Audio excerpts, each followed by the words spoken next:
Hello, good morning student. आज मैं अपने YouTube channel topper science classes 1.0 पर एक वीडियो डालने जा रहा हूं जो क्लास 12 के लिए है। आशा करता हूं कि इस वीडियो को देखकर अधिक से अधिक छात्र छात्राएं लाभान्वित होंगे। इसके लिए आप हमारे चैनल को अधिक से अधिक लाइक करें, सब्सक्राइब करें और शेयर करें। पिछले वीडियो में हम लोग देखे थे प्रकाश, ऑप्टिक्स, उसी को हम लोग लाइट भी कहते हैं। तो आज लाइट में ही हम आपको स्फेरिकल मिरर के बारे में बताएंगे। तो स्फेरिकल मिरर है क्या चीज? स्फेरिकल मिरर एक होलो स्फेयर,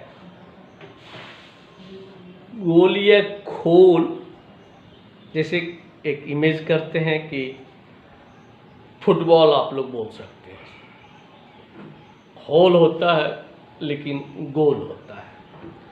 तो होलो स्फेयर का एक पार्ट होता है।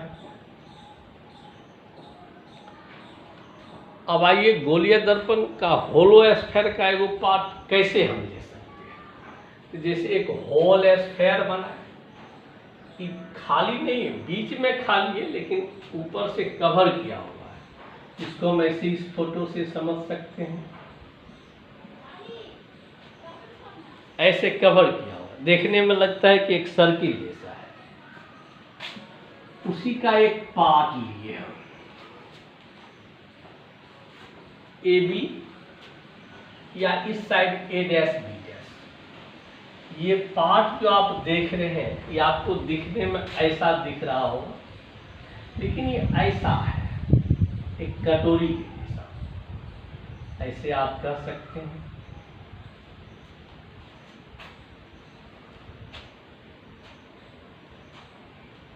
यही आपका स्फेरिकल मिरर। अब इस मिरर में हम लोग दो साइड से कलई कर सकते हैं।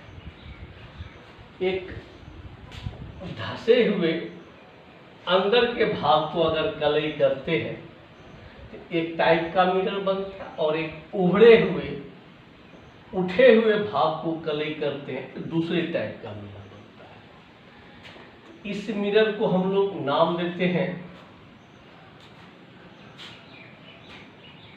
उत्तल दर्पण या उत्तल गोलीय दर्पण, कन्वेक्स मिरर।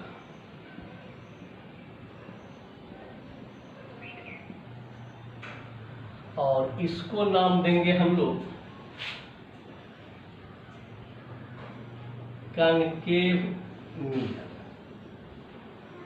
अवतल दर्पण या अवतल गोलीय दर्पण। एक नाम के आधार पर देखिए, इसका उच्चारण करिए आप, उत्तल, अवतल। नाम से लगता है उत्तल माने बाहर निकल रहा है, अवतल माने धंसा हुआ है। अगर थोड़ा सा नाम पर ध्यान देंगे, उत्तल मतलब उठल, देहाती भाषा में।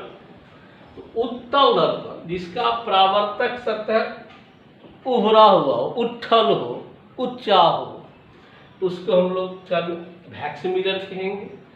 और जिसका परावर्तक सतह अवतल माने धंसा हुआ हो, अब माने नीचे होता है, अवतल धंसा हुआ हो, उसको हम लोग कनकेव मिरर कहते हैं। अंग्रेजी में भी नाम पर उच्चारण करेंगे तो कुछ ऐसा ही आपको मिलेगा।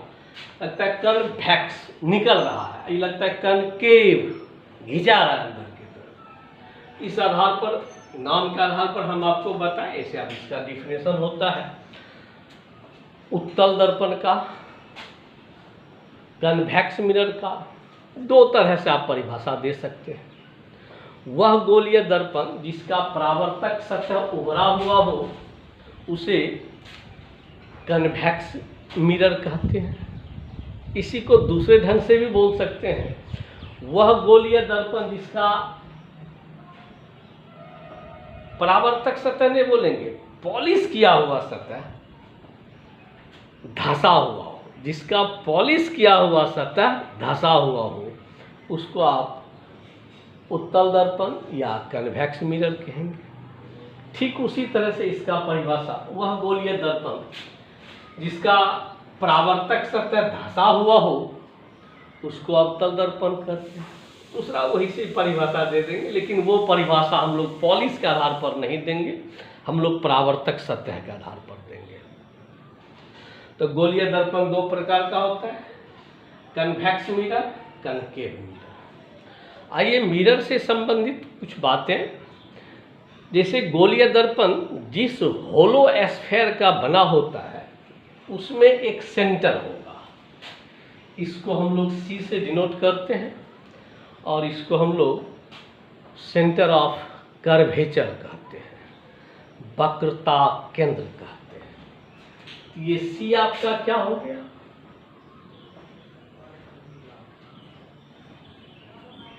सेंटर ऑफ कर्वेचर, वक्रता केंद्र। अब गोलीय दर्पण के मध्य जो बिंदु होगा, जैसे यहाँ से यहाँ तक दर्पण है, इसका मध्य एक बिंदु यहाँ है और एक बिंदु यहाँ है। इस दोनों बिंदु को हम लोग दर्पण का पोल कहेंगे।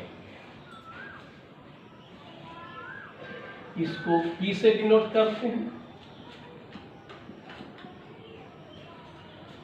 और इसको P' से डिनोट करेंगे, दोनों सेम ही बात है। दर्पण के पोल और सेंटर ऑफ कर्वेचर को एक लाइन से मिला देंगे, जिसको कि प्रिंसिपल एक्सिस, प्रधान अक्ष कहते हैं। अब प्रिंसिपल एक्सिस पर सेंटर ऑफ कर्वेचर और पोल के बीच की डिस्टेंस यानी CP को हम लोग वक्रता त्रिज्या यानी कि रेडियस ऑफ कर्वेचर कहते हैं। तो अब इसमें से हम एक पार्ट को अलग कर लेते हैं और फोटो में कौन मिरर बन गया,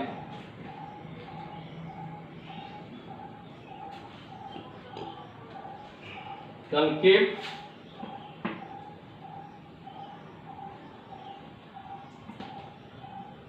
A' B' लिखिए या अब AB दे दे, क्योंकि एक ही बनाना है तो डैश देना जरूरी नहीं है। ये इसका C है, यहां से यहां तक के बीच की दूरी को रेडियस ऑफ कर्वेचर कहते हैं।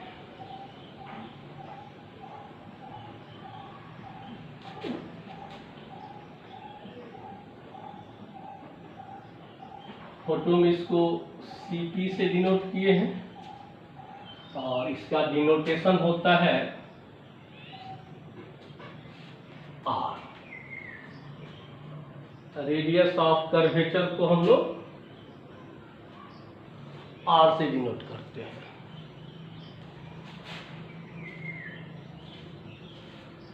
अब प्रिंसिपल एक्सिस के पैरेलल अगर कोई रे मिरर पर आती है तो रिफ्लेक्शन के बाद जिस बिंदु होकर के वो गुजरती है उस बिंदु को हम लोग फोकस बिंदु कहते हैं, फोकल पॉइंट भी कह सकते हैं।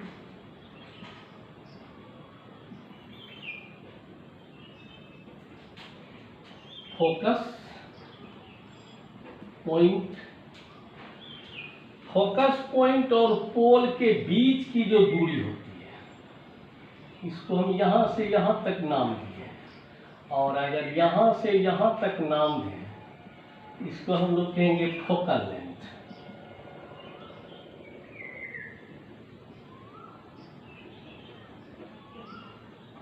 इसको स्मॉल f से डिनोट करते हैं, फोकस बिंदु को हम लोग कैपिटल P से डिनोट करते हैं। तो फोकल लेंथ हो गया, फोकस बिंदु हो गया, रेडियस ऑफ कर्वेचर हो गया। अब इसमें एक फोकस प्लेन होता है, फोकस तल जिसको कहते हैं। तो फोकस बिंदु पर अगर हम एक प्लेन की बात करें,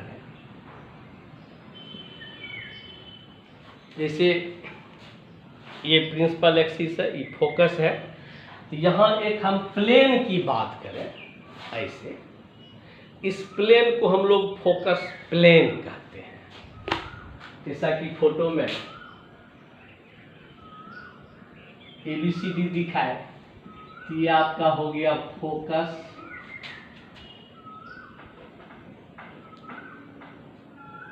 plane. Focus plane principal axis पर परपेंडिकुलर होता है, लंबवत होता है। और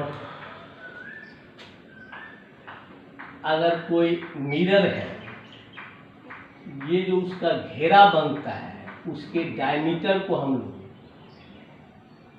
द्वारक कहते हैं।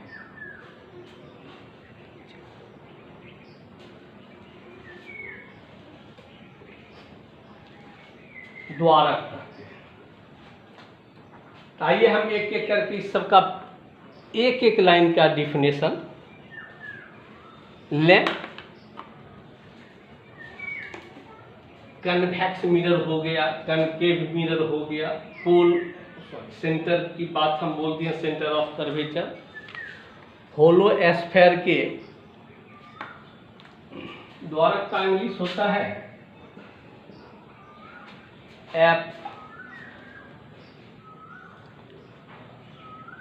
एपरेचर।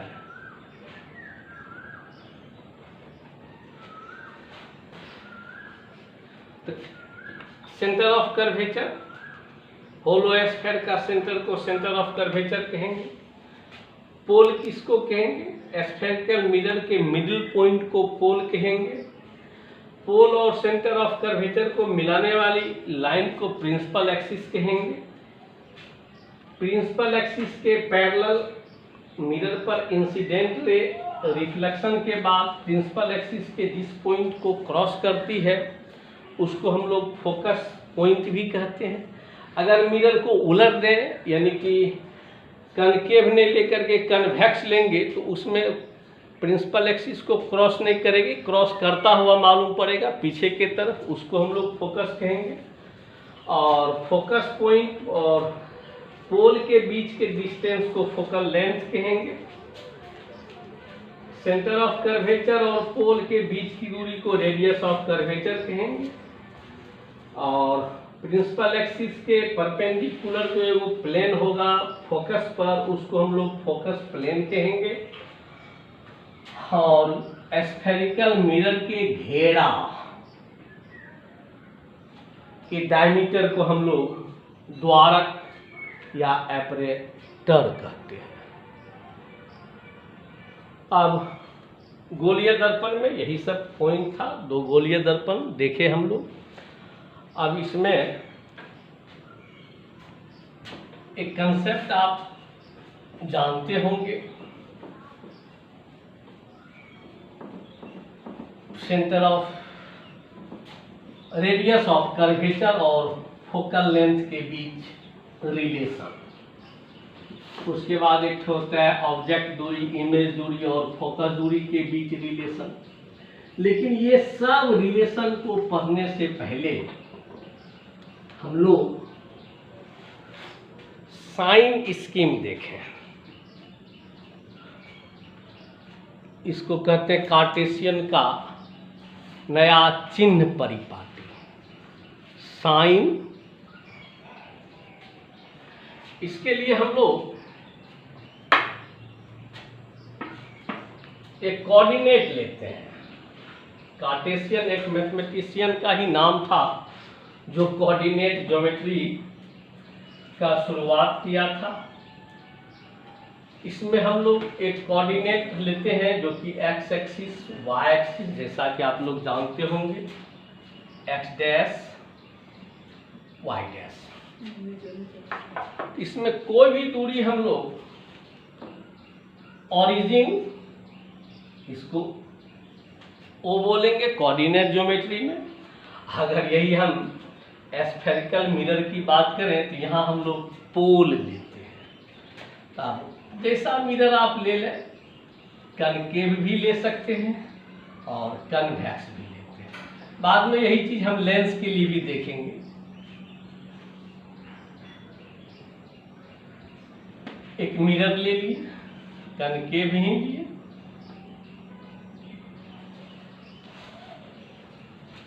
इसको आप पोल भी कहते हैं।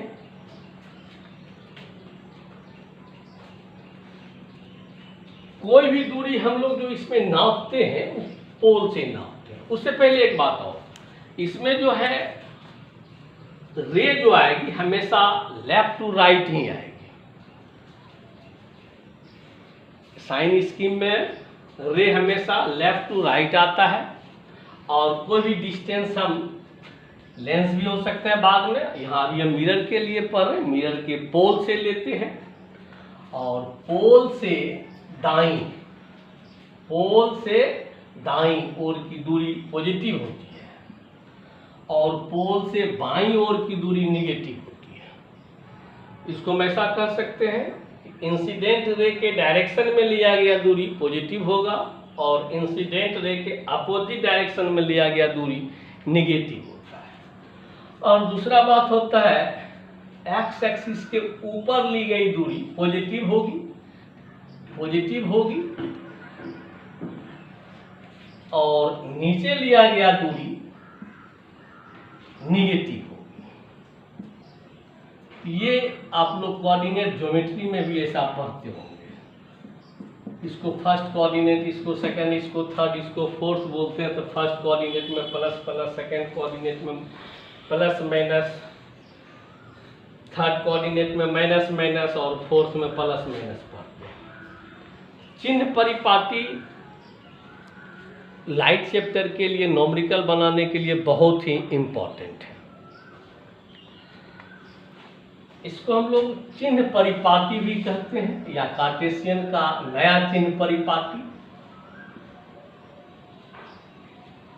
Sign,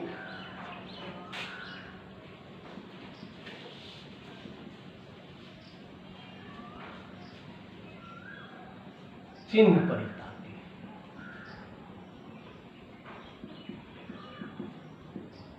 sign conversion. इसमें मेनली आपको क्या बात याद रखना है,